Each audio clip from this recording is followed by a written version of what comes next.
There's substantial evidence now that the gut microbiota plays a key role in the pathogenesis of inflammatory bowel disease. But at the present time, the efficacy of these treatments is pretty variable, and so it's important to actually tailor the specific strategy to the patient.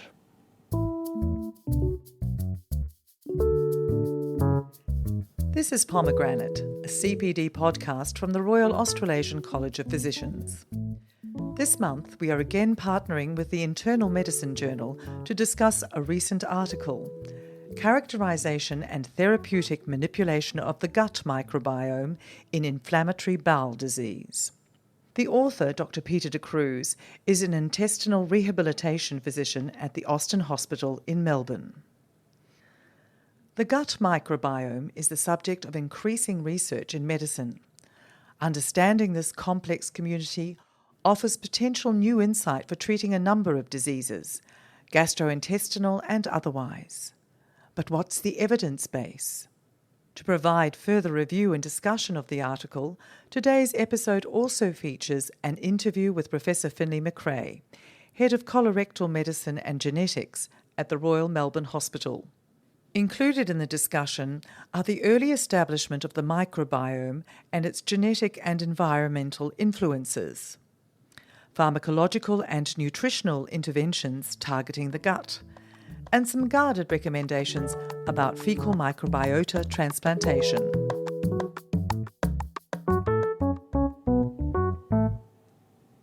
My name is Dr. Peter de Cruz. I'm head of the Inflammatory Bowel Disease Service at the Austin Hospital in Melbourne. I'm an intestinal rehabilitation and intestinal transplant physician. I'm also a senior lecturer at the University of Melbourne.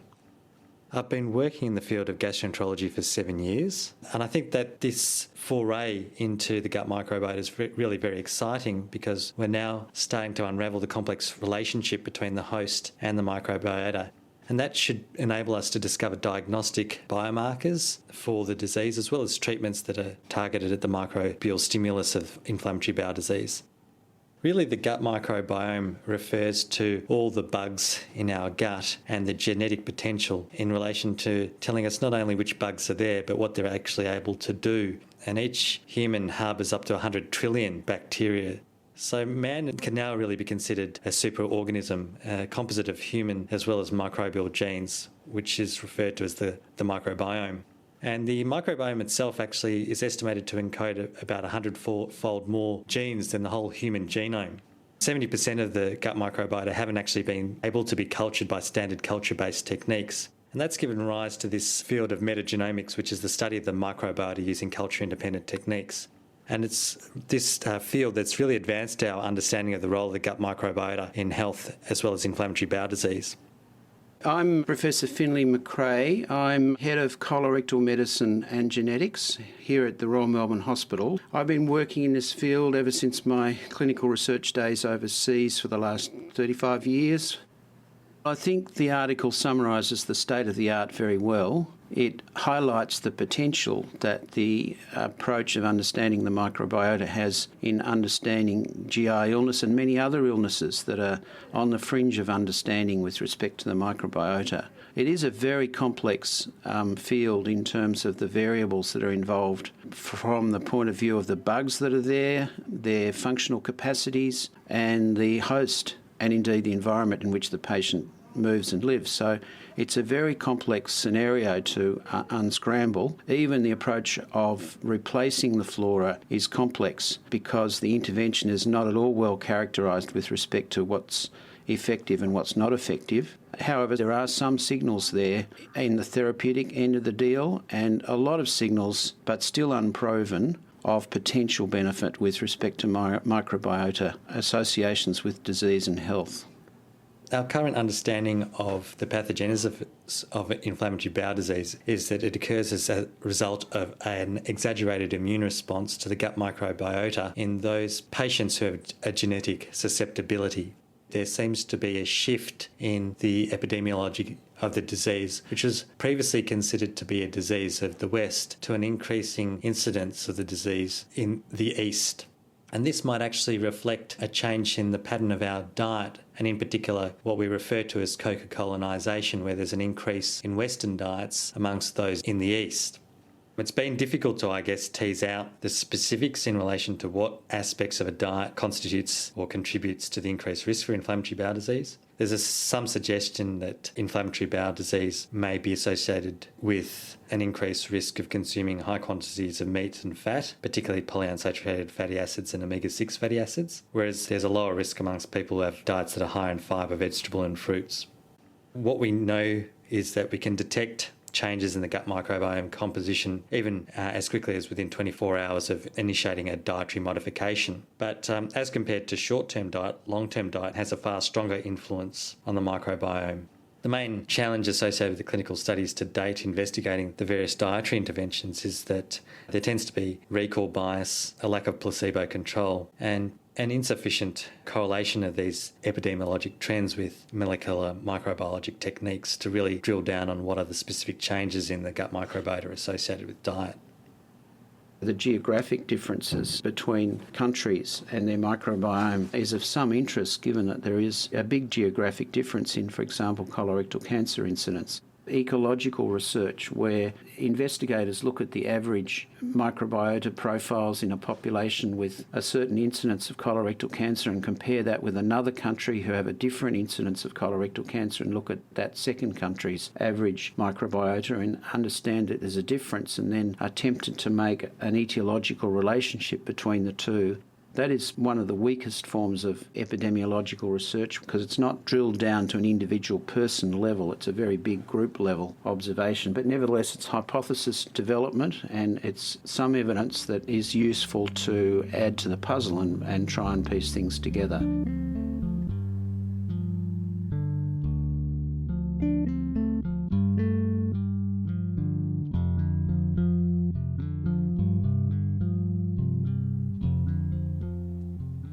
What we've discovered is that initially the gut microbiota of infants is highly unstable and highly variable, and any abrupt changes in the groups of organisms that develop during this early stage in life can be linked to illness as well as dietary change and antibiotic therapy. What tends to happen is that there's a number of maternal and environmental conditions at the time of birth that tend to be influencing factors, and these include the mode of delivery, diet, a mother's age, body mass index, smoking status, as well as the household environment and socioeconomic status that the child's born into.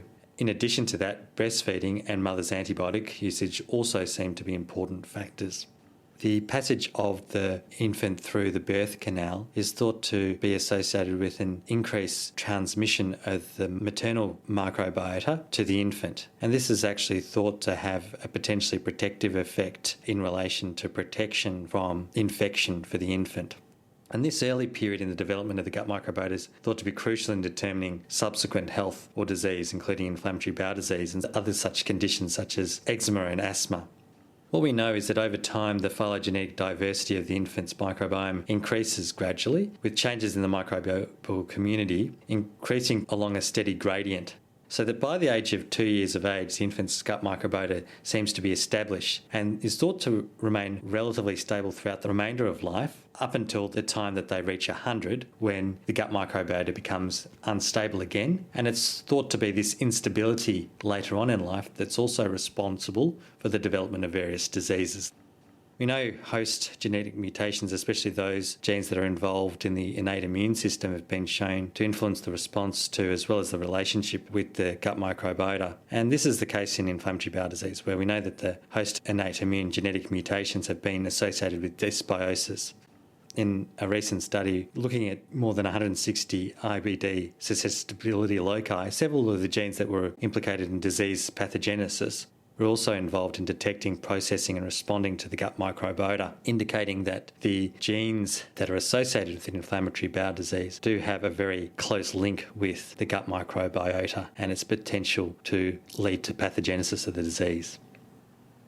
Dr. Cruz talks about two strategies with respect to understanding the microbiota and its association or even causation of inflammatory bowel disease. I would probably frame them slightly differently. I would be just talking about understanding the broad sweep of the microbiota, the entire microbiota genome in individuals, and that's what he calls the global description strategy. That's looking for changes in the balance of organisms in association with health and disease, including inflammatory bowel disease, as a broad brush approach to the understanding. And what's come out of that is an understanding of the narrowing of the range of different organisms that occur in people with inflammatory bowel disease as distinct to healthy people who have a much broader range of organisms living and enjoying their life in symbiosis with us. So the other approach is to think that maybe there's a single organism driving inflammatory bowel disease, much the same as, say, TB causes intestinal tuberculosis, and trying to pinpoint an organism that is the cause of inflammatory bowel disease. I guess the efforts to find a single organism or candidate microorganism have not been very fruitful. As Dr. Cruz points out, there's a couple of organisms that still have an appetite for research. That's the Mycobacterium avium paratuberculosis and the adherent invasive E. coli organisms, and certainly there's a lot of basic science appeal to those organisms being responsible, but really the research which has been going on for probably a decade or more has not been able to pin a particular microorganism as responsible unequivocally for even a subsector of patients with inflammatory bowel disease. Part of this is all about the chicken and egg situation. Sure, you might find organisms in association with, say, ulcerative colitis or Crohn's disease, but one is always hampered by the possibility that those microorganisms are just there for the ride rather than being implicated in the pathogenesis of the disease. And much of the research is unable to unravel that possibility of confounding in the interpretation. So the best evidence probably is on the first strategy, Dr. Cruz's global description strategy, just how that plays out pathologically, causing and driving the disease, why such a restriction is associated with the disease and how that restriction or dysbiosis actually drives the inflammatory process is rather unclear. So it's an observation rather than a deep understanding of the relationship. Functional analyses of the gut microbiota is a rapidly evolving area of investigation, and it comprises this brave new world of omics technologies that characterise the microbial activity at the level of DNA, which is referred to as metagenomics, RNA, which is referred to as metatranscriptomics, as well as protein expression, also known as metaproteomics, as well as metabolites, which is referred to as metabolomics. What metagenomics has taught us and what we've observed is that there are fundamental metabolic pathways that seem to be far more perturbed than changes in the gut microbes themselves. As far as metatranscriptomics is concerned, we've found significant qualitative shifts in the composition of the microbiota at a RNA expression level, particularly in patients with Crohn's disease compared to healthy controls. Some of the specific bugs tend to be transcriptionally active in patients with Crohn's disease and others relatively transcriptionally inactive in Crohn's disease compared to healthy controls. And patients with Crohn's disease involving their terminal ileum have been found to have a different metaproteome to healthy controls. In particular, it's been discovered that there's a generalised depletion of many proteins and alterations in bacterial carbohydrate metabolism, as well as alterations in the way that the bacteria interacts with the host, as well as changes in some of the enzymes that are secreted by humans. These findings together have indicated that there are alterations in the metaproteome, in other words, all the proteins that are expressed, that may be actually reflective of underlying dysbiosis or the imbalance between the good versus bad bacteria. The current evidence suggests that the microbiome and the metabolome actually have a bidirectional influence, where the bacteria influence metabolite composition and the metabolites contribute to microbial community architecture.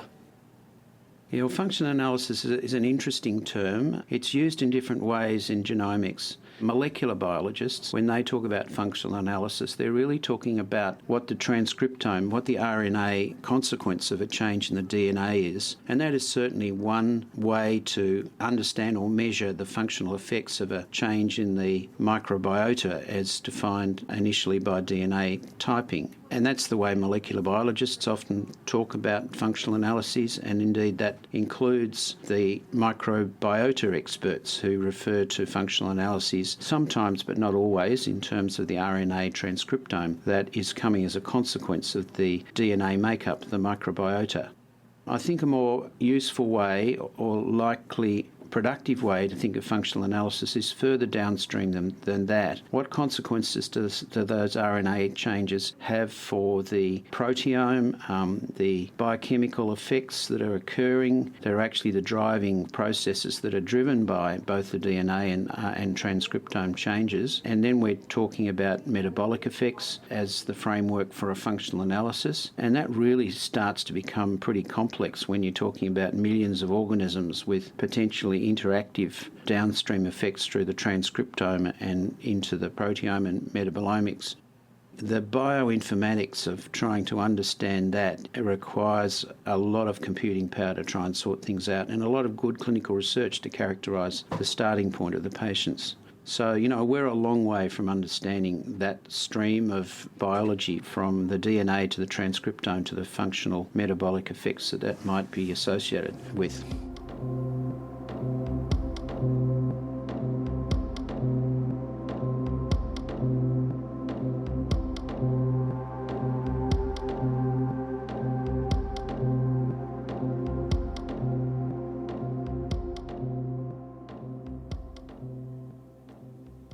The microbiota within the gut can be modulated with a combination of pharmacologic or nutritional interventions. And the chief aim of these interventions is to ameliorate the effects of dysbiosis, or the relative imbalance between the pro and anti-inflammatory bacteria. And there's 5 main strategies that are used to manipulate the gut microbiota. Probiotics really refers to live organisms which in adequate quantities provide a benefit to the host. And in inflammatory bowel disease, they've demonstrated efficacy in both inducing and maintaining remission in ulcerative colitis, as well as pouchitis. But the current repertoire of probiotics that we have available are fairly limited in their potency, and there's no evidence that they're of any benefit in Crohn's disease. As far as prebiotics are concerned, they are non-digestible food ingredients that tend to be fermented by the intestinal bacteria in a fairly selective manner, and that tends to promote changes in the gut ecosystem that benefits the host. There's been 2 randomised controlled trials in Crohn's disease of prebiotics, and the data of those 2 randomised controlled trials have been fairly equivocal. As far as antibiotics are concerned in Crohn's disease, antibiotics are effective in the induction and maintenance of remission, as well as the prevention of postoperative recurrence of Crohn's disease, as well as in perianal Crohn's disease. But the evidence for antibiotic therapy in ulcerative colitis is relatively lacking. In relation to faecal microbiota transplantation, the chief aim of this novel technique is really to re-establish normal colonisation resistance in patients who have a persistently altered microbiota. This technique has been found to be highly effective in a trial that was published in the New England Journal of Medicine, which demonstrated that it was effective in recurrent Clostridium difficile infection. In inflammatory bowel disease, there have been 2 controlled trials of faecal microbiota transplantation in ulcerative colitis, but the results have been conflicting. The last strategy really is related to diet. And we know that diet has a major impact on microbiota composition. And what's specific about the gut microbiota is that they tend to metabolise fibre and starch to what are called short-chain fatty acids, such as butyrate, acetate and propionate, all of which serve as major energy sources for colonocytes, so the cells in the bowel. And that's been implicated in the prevention of colitis. The current trial that we're running here through the Royal Melbourne Hospital is the Centre for a National Randomised Controlled Trial called the OSFAP trial. It's taking a group of patients who have familial adenomatous polyposis, patients that develop hundreds and thousands of adenomatous premalignant polyps, and randomising them to a CSIRO-developed form of resistant starch which has a halo of a compound called butyrate built around the resistant starch molecule. And when that starch is ingested and reaches the colon where all the polyps are living, it releases a large amount of butyrate through bacterial action on the compound. And butyrate has a very strong legacy of anti-carcinogenic effects to stop tumours growing. So why is that related to what we're talking about here? Well, this is a prebiotic in a sense, which when it meets the appropriate microbiota in the colon releases the butyrate and may well stop polyps growing. So yes, all of this is having an impact. We are measuring the microbiota in association with this study, and of course we're measuring the quantities of this very useful chemical butyrate, a normal chemical in the bowel, but we can boost it to high levels with this strategy. Otherwise, yes, there are cross-sectional studies that have attempted to associate microbiota with the development of neoplasia, either adenomas or cancers. All of that work, particularly with cancer, I think is difficult to understand because of the possibility that the cancer itself is changing the microbiota rather than the microbiota being associated with the origin of the cancer. My PhD fellow guru in Karen has just finished his PhD, and he started that by observing that the incidence of inflammatory bowel disease in Indigenous Australians in Northern Territory was very low. He practices in Darwin and he's only got a handful or less of patients with inflammatory bowel disease. So he wondered whether it was their microbiota that was different. And so at an individual level he studied the microbiota of Indigenous Australians living in rural areas and compared it to Indigenous Australians in Darwin and Caucasians in Darwin and those with inflammatory bowel disease. And he did indeed develop an understanding of the microbiota of our Indigenous peers in Northern Territory with some biological basis to think that their particular microbiota could well be protective against developing inflammatory bowel disease. So just another piece of the puzzle starting from an interesting observation within our own environment here in Australia. The implications really from a therapeutic point of view for antimicrobial strategies is that we're starting to see an approach that is targeting the bacteria in a sort of fairly bacterially specific way. And although the effectiveness of some of these strategies might not be as potent as the immune-related strategies, I suspect that we will in the future be able to select out a group of patients on the basis of their bacterial signatures for whom a bacterial-targeted strategy might be more effective compared to other patients, and possibly even more effective compared to some of our previous immune-targeted strategies. I suspect that a combination of the two strategies is going to be what is required to achieve what we now refer to as personalised medicine in inflammatory bowel disease. Most people in the audience are probably interested in the faecal microbiota transplantation story. We're pretty sure that technique is useful in Clostridium difficile infections, and that's increasingly becoming part of mainstream practice. With respect to inflammatory bowel disease, we're equivocal on an evidence base with respect to the benefit of this technique, and the wide range of other indications which are being mooted are really in fringe territory of medicine at the moment and not evidence-based. That would be one of the key messages that I'd put over here, and also just be aware that the technologies for understanding the DNA profiles that we have, the metagenomics if you like, and the transcriptomics and the functional effects at the protein and enzyme level, the biochemistry level, the technologies to understand this are rapidly developing, and the bioinformatics to assemble all that and understand it are also rapidly developing. So let's hope that we will get some clarification over these interesting observations that have been made to date.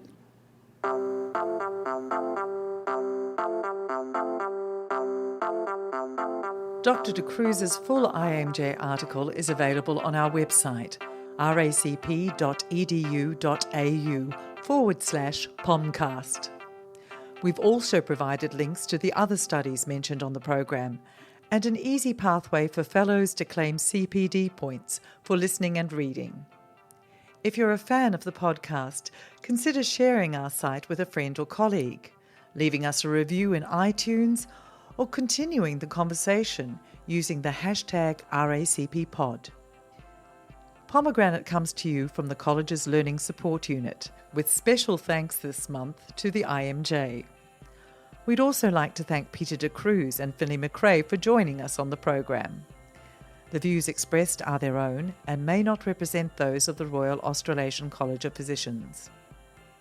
Pomegranate is presented by Camille Merchep, and this episode was produced by Alistair Wilson. Next month, we'll be providing an introduction to Evolve, a physician-led initiative that seeks to identify and reduce low-value care. We hope you can join us.